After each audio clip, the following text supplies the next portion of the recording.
Amém? Mas abra sua Bíblia em Juízes, capítulo de número 6. Juízes, capítulo de número 6. Deixa a sua Bíblia aberta. Juízes, capítulo de número 6. Que Deus nos dê graça para ser objetivos, porque hoje é culto de ceia.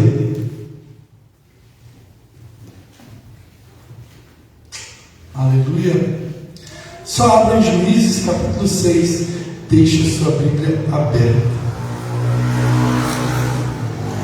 E olhe aqui para mim. Amém? Amados, então, hoje, dia muito especial, dia de ceia, dia de festa, nós vamos compartilhar a nossa penúltima chave, da série que Deus tem nos dado. Deus nos deu uma série, já estamos ministrando aí há mais de 2 meses, sobre a série Excelência versus Perfeccionismo. Então Deus, nesse tempo, Ele decidiu nos libertar da síndrome da perfeição. E eu acredito 2 coisas. Primeiro, Deus quer nos tornar pessoas mais bondosas, misericordiosas, pacientes e menos críticas. Amém? Presta atenção. Primeira coisa, Deus quer nos tornar pessoas mais misericordiosas e menos críticas. Essa é uma das coisas que, com certeza, Deus está querendo nos ensinar com uma série de 12 pregações sobre o mesmo tema. E a segunda coisa que eu tenho certeza que Deus quer nos ensinar, olha aqui para mim, não é pecado ser gente. Não é pecado ser homem. Não é pecado errar. Errar é pecado. Mas não é humano errar. Amém? Vamos corrigir a fala aqui. O pecado na vida do cristão, a gente sabe que deve ser um acidente. A gente não sai por aí pecando. Eu vou sair para pecar hoje. Não, o pecado não é acidental. Ele deve ser acidental. Aconteceu, escapou. No entanto, sempre que você pecar, a palavra de Deus diz em 1 João que Deus nos deu um advogado junto ao Pai. E esse advogado, ele é um advogado cheio de compaixão e de misericórdia. Esse advogado se chama Jesus. Esse advogado foi feito por Deus sumo sacerdote. Por quê? Porque ele veio aqui ao mundo, ele experimentou todas as dores, todo o nível de sofrimento, desafio que um ser humano comum passa, para que ele compreenda, entenda todas as tuas dores, todas as tuas guerras, todas as tuas lutas, todas as tuas quedas. Sempre que eu e você cair, tropeçar, falhar, fracassar, Ele estava sempre de mãos estendidas, de braços abertos para mim e para você. Amém? Então eu tenho certeza que pelo menos esses 2 tópicos Deus quer nos ensinar. Ensinar que não é feio ser homem. Feio é querer ser Deus diante do homem. Nós somos humanos, irmãos. Tem hora que a gente cansa. Quando a gente cansa, precisa dormir, precisa descansar, precisa parar, precisa diminuir o ritmo. Então a gente precisa respeitar os nossos limites, respeitar as nossas limitações, amém? E não cobrar a perfeição de ninguém. Não exige a perfeição de ninguém. A gente aprendeu aqui, uma das chaves da nossa série foi: com a mesma medida que nós medirmos, nós também seremos medidos. Então, não coloque uma medida muito pesada sobre as pessoas, porque se a gente colocar uma medida muito pesada, eles vão colocar sobre nós também. Vocês gostariam que as pessoas exigissem perfeição de você? Então não existe dos outros. Amém? Claro que a gente, no nosso lar, na nossa casa, a gente deve exigir, deve desejar o aperfeiçoamento, uma melhora contínua, Acho que era Kaizen, chamava quando eu fiz faculdade de administração, acho que tinha esse nome, Kaizen, acho que era aperfeiçoamento contínuo. Eu me lembro que o japonês inventou a teoria do 0 defeito. Eu já não lembro mais como é que era o nome, alguém lembra? Tinha a teoria do 0 defeito. Então, os japoneses, eles têm esses esquema de qualidade total, né? Eu creio que o ISO 9001, ISO 9002, ISO 9007, ISO 15000, eu creio que isso é tudo invenção do japonês. Então o japonês ele tem essa mania pela qualidade contínua, né? Minha esposa agora está apaixonada por série coreana, então eu não conversei com ela sobre isso. Mas esse povo aí oriental, né, do olhinho puxado, eles têm essa mania de perfeição. E é bom, irmãos, a gente vai, eu creio que se Deus der a direção para a gente continuar essa série falando, levando mais para o lado da excelência, a gente vai fazer. Mas até aqui, Deus está trabalhando mais a questão de trabalhar em nós o caráter misericordioso do Senhor Jesus. E hoje eu quero compartilhar a 11ª chave. E a 11ª chave, o 11º antídoto que vai nos libertar da tentação pela perfeição, de exigir a perfeição do próximo. O 11º antídoto se chama: peça a Deus para enxergar com os olhos dele. Olha aqui para mim, repita comigo: Senhor, me ensina a enxergar com olhos de amor. Amém? Vamos repetir? Senhor, me ensina a enxergar com os teus olhos. É sobre isso que eu quero falar nessa noite. Hoje nós vamos aprender como que são os olhos de Deus. Tem uma música daquela cantora Paula Valadão, né? Do Diante do Trono, que fala, né, sobre os olhos de amor. Daquele CD, Adoração e Adoradores, né? Os olhos de Jesus são olhos de amor. Olha só o que diz em Juízes 6, a partir do versículo 11. O anjo do Senhor, Juízes 6, 11.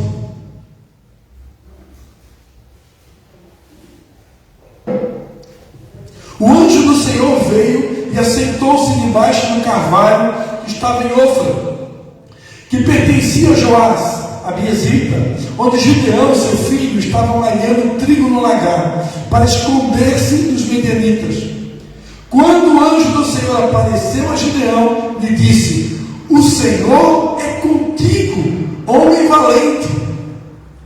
Gideão lhe respondeu: ai, Senhor meu, se o Senhor é conosco, por que tudo isto nos sobreveio? E que é feito de todas as suas maravilhas que nossos pais nos contaram, dizendo: não nos fez o Senhor subir do Egito? Porém agora o Senhor nos desamparou e nos entregou nas mãos dos medianitas. O Senhor olhou para ele e disse: vai nessa tua força e livra Israel das mãos dos medianitas. Não te enviei eu? Respondeu-lhe Gideão: ai, Senhor meu, com quem livrarei a Israel? A minha família é mais pobre em Manassés, e eu, o menor na casa de meu pai. Tornou-lhe o Senhor: eu hei de ser contigo, e tu ferirás aos medianitas como a um só homem. Amém? Até aqui o suficiente. Amados, muitos aqui conhecem essa passagem. Gideão, com medo dos medianitas, estava malhando trigo no lagar. Lagar, todo mundo aqui já aprendeu que lagar era lugar de pisar uva. Não é lugar de malhar trigo, é lugar de pisar uva. Eu não sei como é que faz uva hoje em dia. Aqui, alguém aqui já entrou nas vinícolas de Nova Trento? Vinícola Vô Luiz, Vinícola Bela Vista, Vinícola Castelinho, tem a Vinícola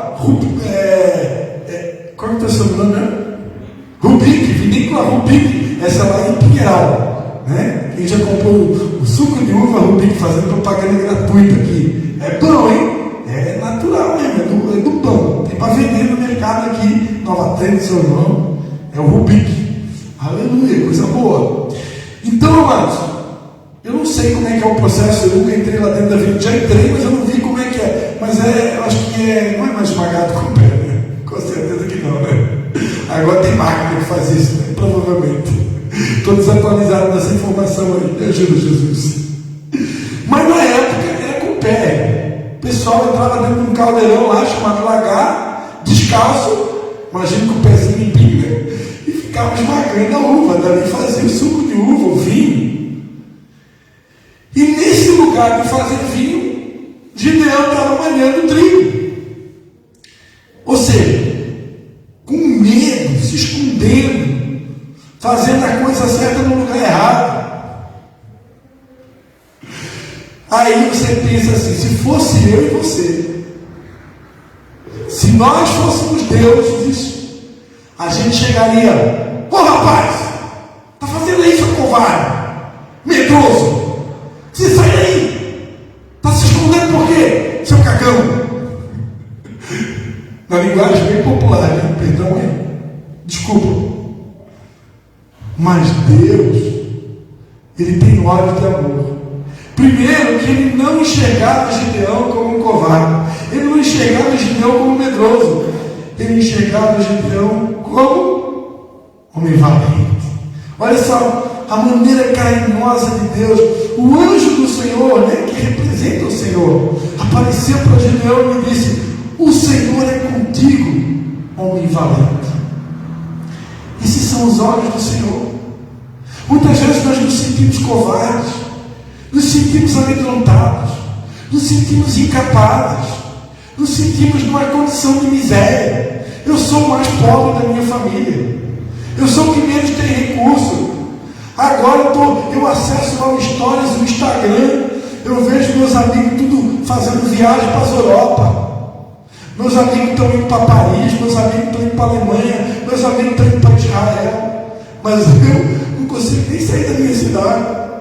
Eu acesso as histórias dos meus amigos e é só o que eu vejo: é viagem internacional, é andando de jet ski, de lancha, carro importado, e eu estou andando de moto emprestada. A minha bicicleta só pneu essa semana. Deus querido, eu sou o mais pobre, comigo está tudo errado.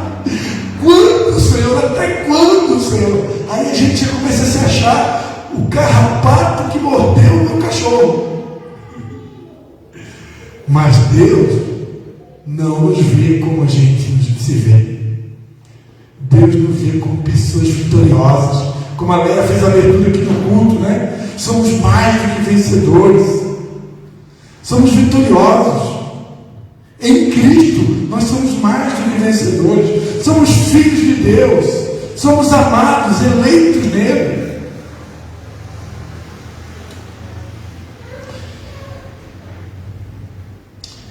Em Isaías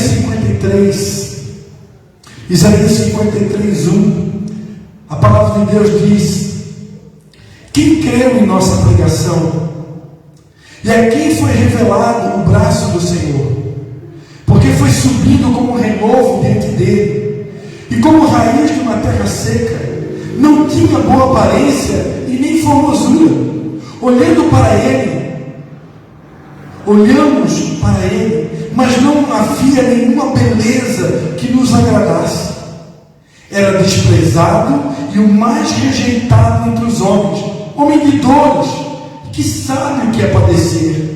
E como um de que os homens escondem o rosto, era desprezado e dele não fizemos caso. Olha só, Jesus foi o homem mais rejeitado que o mundo viu. As pessoas escondiam o rosto de Jesus. Você consegue imaginar a cena? Você passando pela rua, Valmir, e a pessoa passar por você e desviar o rosto de você? Quem aqui já teve essa experiência?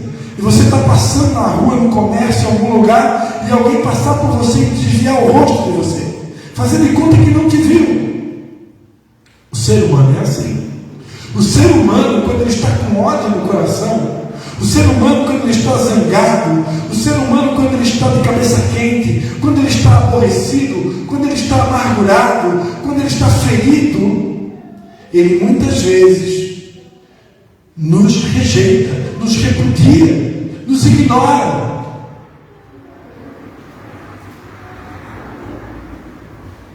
Por quê? humano tem limitações que o impedem de agir como Deus age e de ver como Deus vê. O próprio profeta Isaías, ele começa a dizer no capítulo 53, quem deu crédito à nossa pregação? O próprio profeta, ele começa a dizer, quem acreditou na minha pregação? Ou seja, significa que as pessoas não escutavam o profeta Isaías. As pessoas ignoravam. Os profetas eram homens rejeitados. Jeremias, Ezequiel, Daniel, Jeremias, Isaías. Os profetas eram homens rejeitados, eram homens ignorados. As pessoas escondiam o rosto dos profetas. As pessoas ignoravam o rosto dos profetas. Ele diz, Isaías diz, olha, quem deu crédito? Quem te acreditou na minha pregação?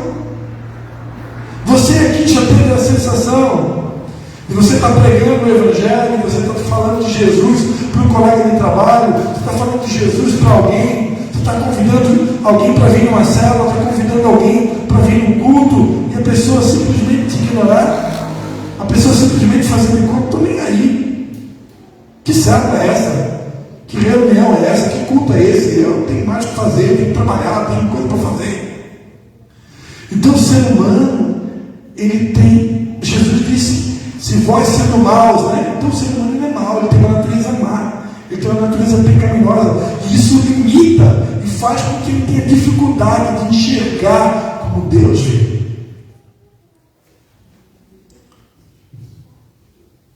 Mas quem foi Isaías para Jesus? Quem foi Jesus para Deus? O Filho mais amado, o primogênito de toda a criação. Tudo foi criado por Ele e para Ele. Para Deus, o Filho mais amado, o Filho mais importante, o unigênito, o primogênito da criação. Para o homem, homem de dores, experimentado no sofrimento. Homem em que as pessoas escondiam o rosto.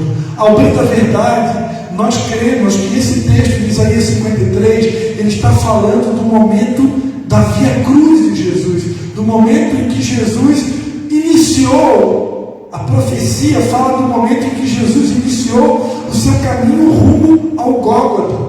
Ali, após ter sofrido chibatadas, após ter sido espancado, ferido, machucado, nós cremos que Jesus ficou tão desfigurado por causa das pancadas, dos açoites que recebeu, que as pessoas não conseguiam nem sequer olhar para o rosto de Jesus, porque estava desfigurado de tanto sofrimento. A verdade é que, independente de você crer que essa profecia diz respeito à via crucis, a verdade é que as pessoas escondiam o rosto de Jesus.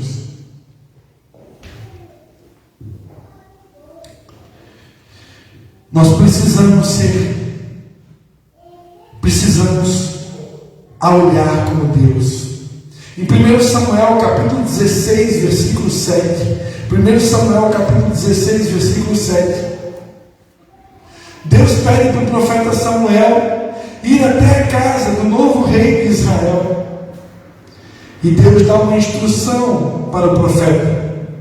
O Senhor disse a Samuel: não olhe para a sua aparência, nem para a sua altura, porque eu o rejeitei, porque o Senhor não vê como o ser humano vê. O ser humano vê o exterior, porém o Senhor vê o coração. Quando Deus pede para Samuel ir até a casa de Jessé para ungir o novo rei de Israel, Deus dá uma instrução para Samuel: não olhe para o exterior, não olhe para a aparência, não se preocupe com o externo.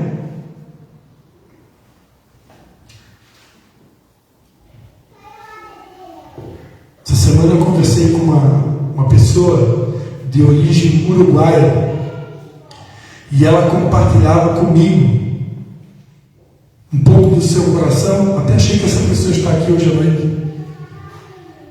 Eu não sei se Isso vem lá da cultura uruguaia, eu acredito que sim, talvez um pouco da educação dos seus pais.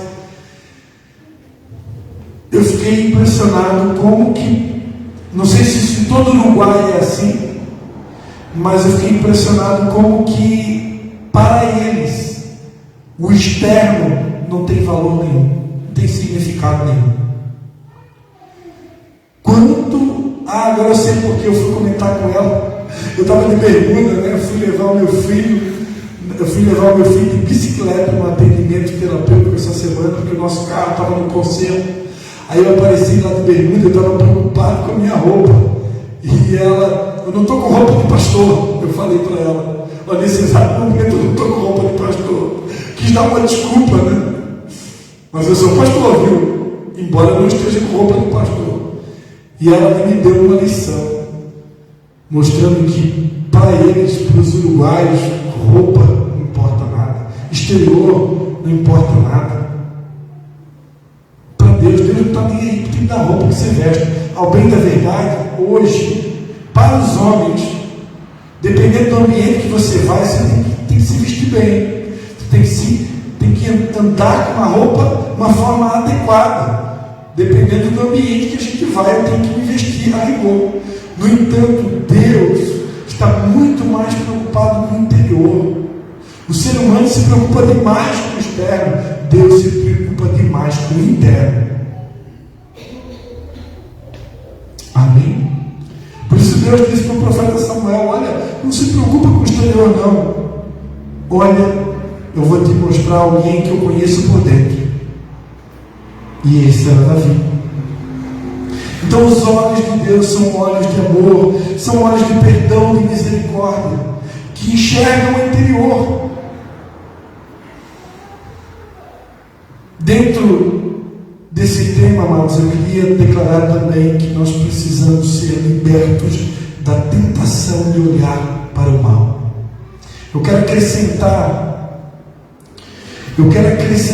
nessa mensagem que nós precisamos ser libertos da tentação de olhar para onde não deve. Em 2 Samuel capítulo 11, se você quiser abrir 2 Samuel capítulo 11,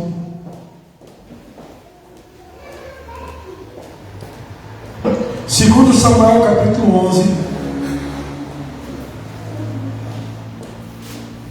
versículo 1 e 2.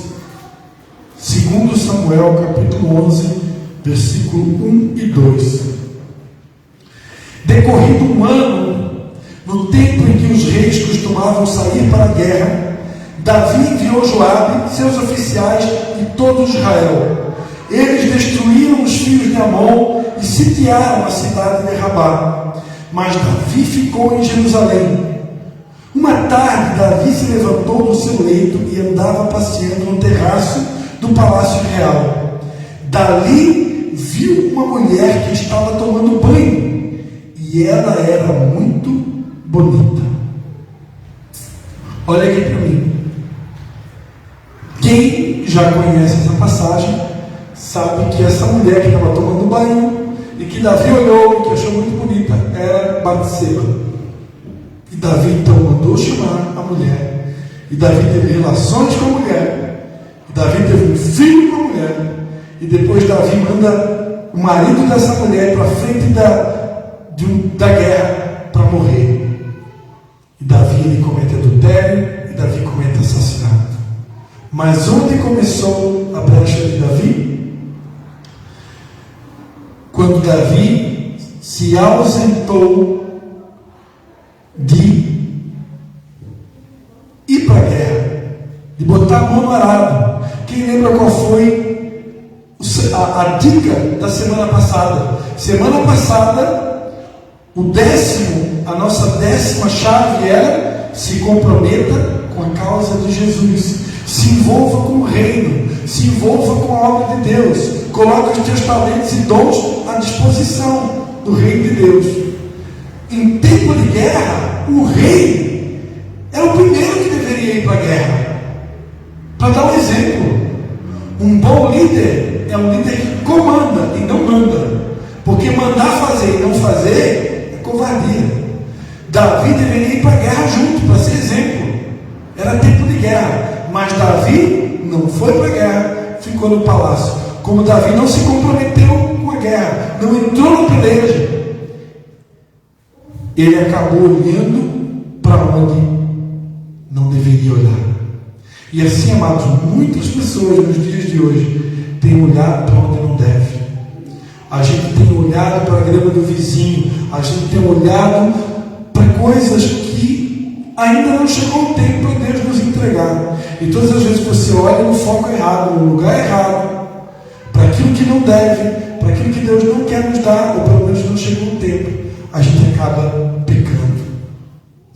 Deus nos ensina a enxergar de uma forma correta, olhar para aquilo que é permitido, não para aquilo que é proibido. Olha só o que diz a Bíblia em Jó, capítulo 31, versículo 1 a 4. Jó 31, do 1 ao 4.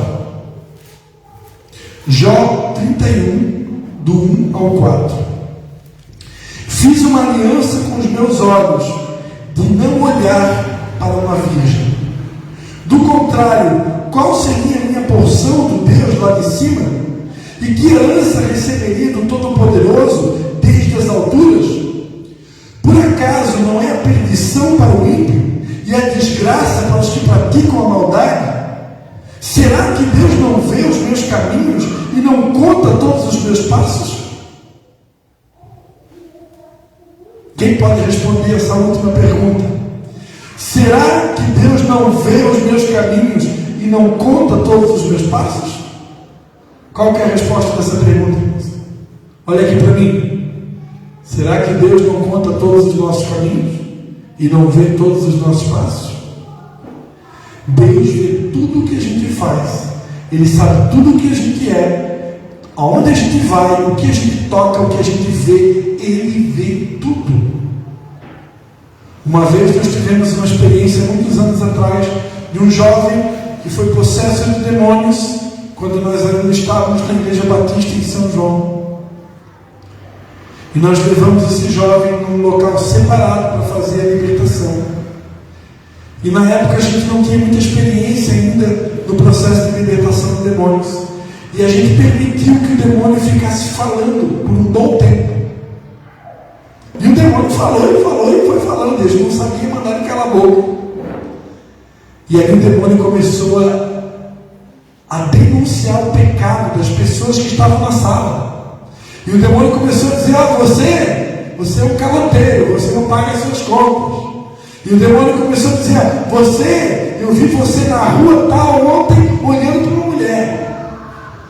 Você aí, você é viciado em Coca-Cola. Aí você está fazendo a minha vontade. Vai tomando Coca-Cola. Vai tomando refrigerante. Refrigerante é ótimo para a saúde. E o demônio começou a dizer o pecado de um por um. E como a gente não tinha experiência para mandar ele calar a boca, claro que algumas coisas eram mentira, né? Claro que algumas coisas eram mentira, porque o diabo é o pai da mentira. Mas ele foi falando, e tinha coisa que ele falou que era verdade. Porque o demônio, ele está ao nosso redor, rugindo como um leão, só procurando uma brecha. Ele sabe tudo da tua vida, ele sabe onde você vai, o que você vê. Agora, se o demônio sabe tudo o que você faz, onde você vai, o que você vê, quanto mais Deus, irmãos. Por isso Jó ele fez uma aliança com Deus, de não olhar para onde não deve. Jó fez uma aliança com Deus, para que Deus desse a ele olhos como os olhos de Deus, para enxergar como Deus enxerga. Os olhos de Deus são santos. Deus não olha para a coisa errada. Deus não fica contemplando o pecado. Deus não fica contemplando aquilo que não deve. A palavra de Deus diz em Mateus 6, 22. Esse é o último versículo que eu quero ler. Na verdade, eu vou ler mais um, depois você não precisa abrir a Bíblia. Mateus 6, 22, 23. Mateus 6, do 22 ao 23.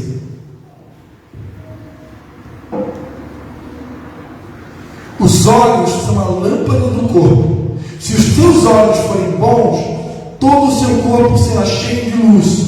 Se, porém, os seus olhos forem maus, todo o seu corpo estará em trevas. Portanto, se a luz que existe em vocês são trevas, que grandes trevas serão. Olha aqui para mim. Quando eu e minha esposa, nós éramos líderes de célula, das nossas primeiras células, lá em São João Batista, nós tivemos uma discípula que estava frequentando a igreja, e essa pessoa começou a se tornar muito crítica. Ela começou a prestar atenção no barulho do som do louvor, no tipo da pregação do pastor, na pessoa que fazia abertura, na pessoa que fazia isso, na pessoa que fazia aquilo. E ela, de repente, os olhos dela se tornaram maus. E ela começou só a reparar defeito na igreja. Tudo ela via defeito. E eu me lembro como fosse hoje. A minha esposa chamou ela num canto, não sei se foi num canto ou se foi daí que foi agora. A minha esposa disse para ela: olha, seus olhos se tornaram olhos maus. Quando você só vê defeito nas pessoas, quando você não enxerga mais as qualidades, quando você só vê defeito na igreja, defeito no teu filho, defeito no teu esposo, defeito no teu marido, defeito no teu patrão, defeito na tua empresa, defeito no teu pastor, os teus olhos se tornaram trevas. E eu quero dizer para vocês, amados, que a principal lição que Deus quer falar conosco na noite de hoje: pastor, o que é aprender a enxergar com os olhos de Deus? O que é enxergar com olhos de luz, olhos bons? Olhos bons é quando eu enxergo as qualidades, é quando eu consigo contemplar a beleza. A palavra de Deus diz que Deus fez o mundo em 6 dias e no 7º Ele contemplou a sua criação, e a Bíblia diz que Deus viu que era bom. Eu me lembro, amados, eu e minha esposa, a gente teve aqui, né, no nosso café colonial de casais, a gente recebeu um bilhetinho aqui para escrever as qualidades do nosso cônjuge. Eu e minha esposa, muitos anos atrás, a gente tinha feito essa brincadeira no evento para casais, lá em São João Batista, também no evento para casais. Só que naquela oportunidade a gente fez um pouquinho diferente. A gente deu uma caneta e papel para todos os casais e a gente pediu para escrever 10 defeitos e 10 qualidades. Pasmem vocês, os 10 defeitos, teve gente que escreveu em menos de 1 minuto, menos de 2 minutos, já tinha escrevido os 10 defeitos do cônjuge. Para escrever as 10 qualidades, irmãos. Esgotou o tempo que a gente deu, e tinha gente que não tinha chegado na 5ª qualidade ainda. Não conseguiu enxergar 10 qualidades do cônjuge. Ali naquela noite, a gente descobriu, a gente viu como o ser humano é ruim, como o ser humano é mau, como a gente tem facilidade de ver os defeitos e quanta dificuldade a gente tem de ver as qualidades. Como é difícil de ver as qualidades. Como é difícil olhar para um filho, olhar para uma esposa, olhar para o marido. Sabe por que a gente olha para onde a gente não deve olhar? Sabe por que a gente olha, irmãos, para onde a gente não deveria olhar? A gente olha para o carro do vizinho, para a casa do vizinho, para o cônjuge do vizinho, para o salário do vizinho, para o emprego do vizinho, e se chama cobiça, né? Mas por que a gente cobiça? A palavra de Deus diz em 1 João: não ameis o mundo e nem o que é no mundo, porque a concupiscência dos olhos, a soberba da vida, não é do Pai, mas é do mundo. Ora, o mundo passa, mas aquele que faz a vontade de Deus permanece para sempre. Mas por que a gente olha para aquilo para onde não deveria olhar? Porque o mundo nos envenenou. Hoje a igreja de Jesus, ela está contaminada. A igreja de Jesus hoje precisa fazer um detox. Porque a igreja de Jesus, não estou falando do vinho das águas, não. É a igreja de Jesus na terra. A igreja de Jesus está contaminada. Nós fomos contaminados pelo mundo. E hoje nós estamos precisando de libertação. Nós estamos precisando de um processo de detox. Porque a gente quer o mundo. A gente quer as coisas do mundo. A gente quer aquilo que Deus não quer nos dar muitas vezes. Porque os nossos olhos se tornaram maus. E Jesus disse que se os nossos olhos forem maus, todo o nosso corpo será trevas. E eu queria abrir um parênteses aqui para dizer, irmãos, para falar um pouquinho do sentido literal desse texto. Quando eu olho para onde eu não devo olhar, o meu corpo fica um corpo de trevas. A palavra de Deus diz em Colossenses que Jesus, Ele nos transportou do reino das trevas, do império de trevas, para o reino do Filho do seu amor, para o reino de luz. Quando eu estou vivendo uma atmosfera de luz, existem os pontos de trevas. O que são pontos de trevas? Pontos de trevas são pontos de contato, locais, pessoas que eu não devo olhar, que eu não posso olhar. Quando eu olho para aquilo, na direção daquilo que eu não posso e daquilo que eu não devo, pontos de trevas. Eu estou apagando a luz que há em mim. A palavra de Deus diz em 1 Tessalonicenses 5: não apagueis o Espírito. Apagar o Espírito e apagar a luz que está dentro de mim não é muito diferente, sabia? É quase a mesma coisa. Porque quando eu começo a olhar para pontos de trevas, a luz que é em mim, ela vai diminuindo, ela vai ofuscando. E aí, quando eu vou pregar o Evangelho, não surte efeito, não tem o mesmo poder, não tem a mesma autoridade, porque eu estou virado em trevas. Quantos estão entendendo? Agora, se você é uma pessoa que se santifica, você é uma pessoa que é santa, você é uma pessoa que não olha para onde não deve olhar. Eu quero honrar uma pessoa que eu quero honrar em memória o apóstolo Luiz Carlos, que foi meu pastor durante muito tempo. No que diz respeito a olhar para a mulher do outro, você vai conhecer uma pessoa que nunca olhou e não olhava. O apóstolo Luiz Carlos é uma pessoa extremamente fiel à sua esposa, a apóstola Patrícia. Ele falava no microfone: olhar para a mulher do outro, isso é falta de caráter. Eu quero dizer para você, diante da minha esposa que está aqui, eu já cometi esse pecado. Eu já cometi esse pecado de achar uma mulher bonita e achar um homem bonito não é pecado, sabia? Achar uma mulher bonita e um homem bonito não é pecado. Se você olhar e você achar que a mulher do Valmir é linda, conta para ela depois, tá? Não tem problema. Se você olhar para a pastora Vera, meu Deus, que mulher linda, que viúva linda, aprecie com moderação. Não tem problema. Achar um homem bonito, né? Tom Cruise, o Giannichini, não é pecado. Achar uma pessoa bonita, isso não é pecado. Agora, se eu ultrapassar o limite e eu desejar, aí você pecou. Isso é falha de caráter. E se eu fizer dessa maneira, isso demonstra duas coisas. Primeiro, os meus olhos precisam ser transformados nos olhos de Jesus.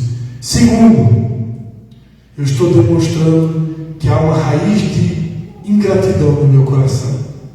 Eu não estou contente com aquilo que Deus me deu, então eu tenho que olhar para aquilo que não é meu. Isso não é só para cônjuge, esposa, mulher, homem, não. Isso é para tudo. Isso é para objetos, isso é para automóveis, isso é para casas, isso é para tudo que o mundo tem para oferecer. Se eu sou agradecido, irmãos, eu posso até olhar, achar legal, poxa, que bonita aquela casa, que bonito aquele carro, que bonita aquela pessoa. Mas, Senhor, muito obrigado por aquilo que eu tenho. Se um dia o Senhor quiser me dar aquilo, tudo bem. Mas hoje eu quero ser feliz com aquilo que eu já tenho.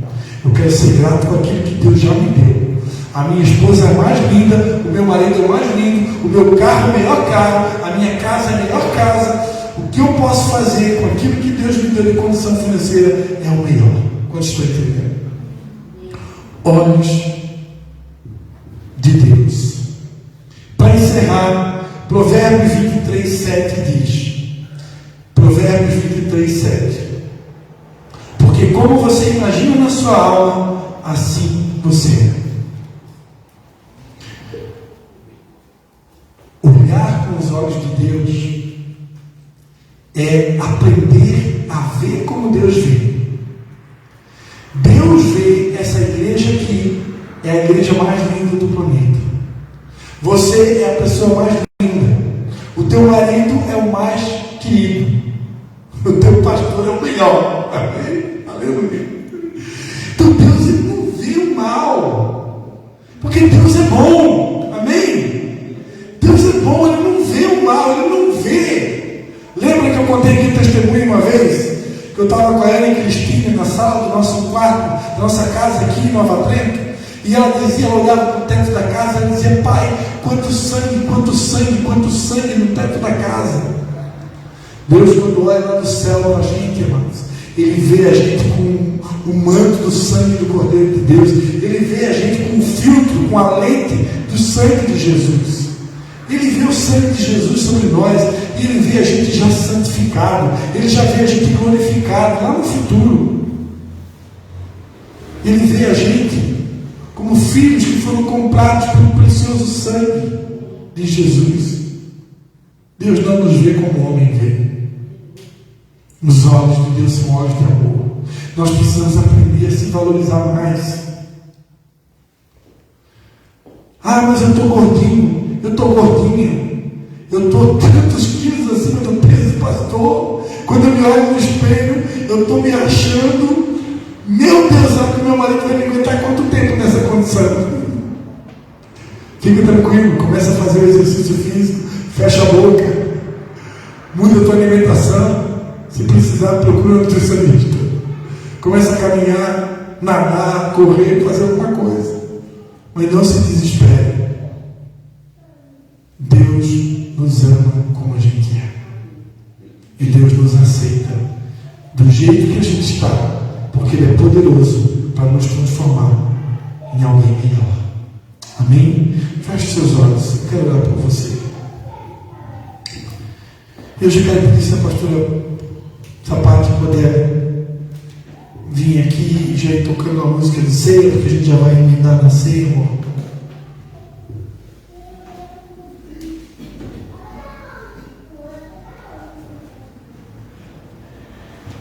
E eu quero convidar você a fechar os seus olhos. Eu não sei você, mas eu preciso, irmãos. Eu preciso muito. Eu preciso muito. Sabe o que eu pensava essa semana que o Espírito Santo me lembrou? Quem aqui já foi no oculista? Alguém aqui já foi no oftalmologista? Alguém aqui já foi? Olha aqui para mim, antes de você orar. Se você vai no oftalmologista, sabe o que ele faz? Ele pede para você sentar numa cadeira, e aí você coloca um aparelho na sua frente que tem várias lentes, vários tipos de lente, tanto para o astigmatismo como a questão da miopia.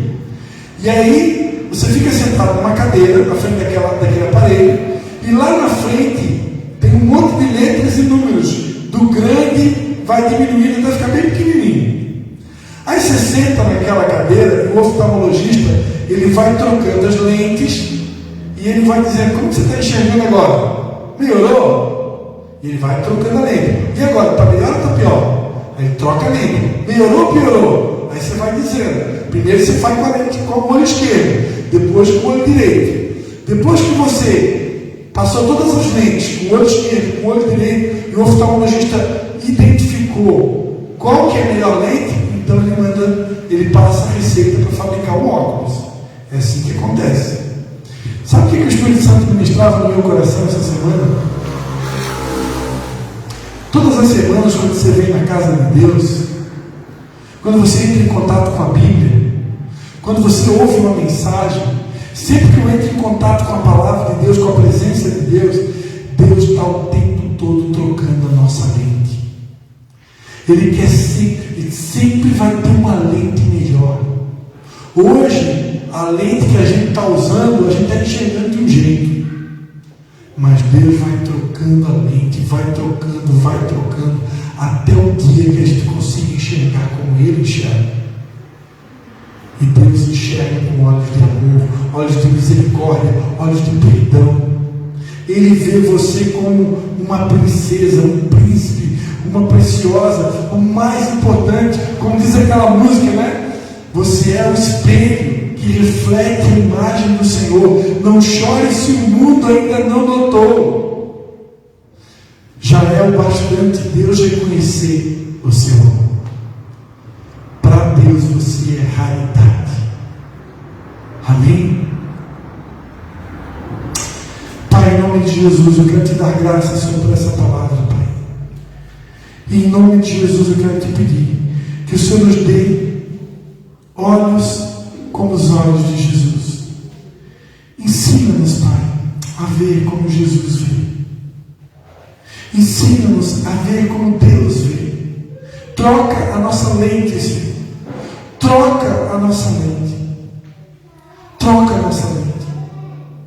Dá-nos olhos como os olhos de Deus. Ensina-nos a enxergar as qualidades das pessoas, Pai, na qual nós nos relacionamos. Temos tanta facilidade de ver os defeitos, mas nessa noite nós estamos aqui humilhados, debaixo da tua poderosa mão, para te pedir: muda nosso coração, troca nossa lente e dá-nos olhos de amor. Ensina-nos a ver, a enxergar como Deus vê. Em nome de Jesus. Em nome de Jesus. Dá-nos olhos de amor, olhos de compaixão, olhos de perdão, olhos bons, Pai. Não queremos ter olhos de trevas. Queremos ter um corpo todo luminoso. E para isso te pedimos: dá-nos olhos iguais ao teu. Em nome de Jesus, você pode dizer amém? Aleluia. Quero convidar você para a gente celebrar a ceia.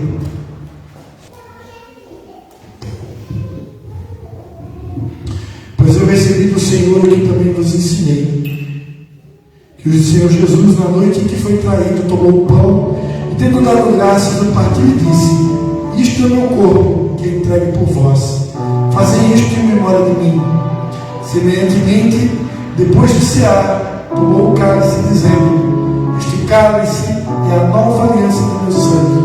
Fazei isto todas as vezes que beberdes em memória de mim. Pois todas as vezes que comerdes esse pão e beberdes este cálice, anunciais a morte do Senhor, até que Ele venha. É assim, irmã Lélia. Você quer em pé?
que eu e você venhamos passar, é porque Deus tem tornado cada um de nós pequenos Cristos.